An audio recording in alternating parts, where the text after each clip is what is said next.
Kristo mumi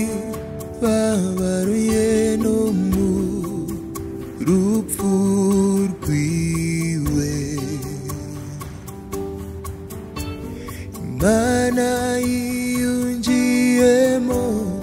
natwe niyabaye ikitubaraho gukiranirwa kwacu ni muri Yesu Kristo umibabaruye no mu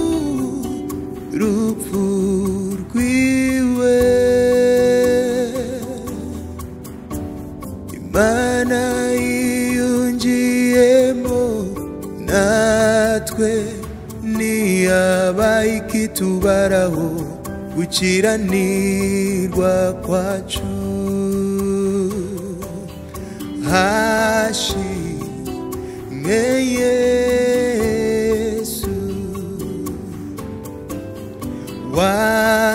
watwunze n'Imana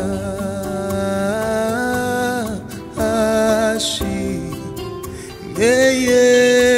Yesu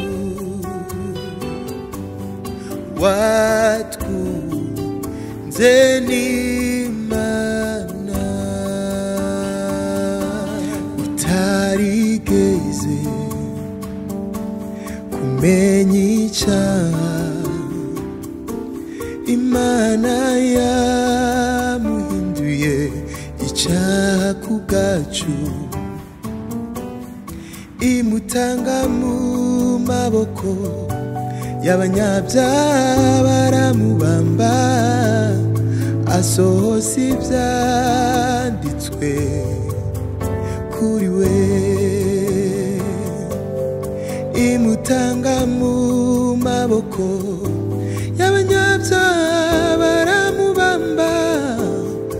asohoza ibyanditswe kuri we hashimwe Yesu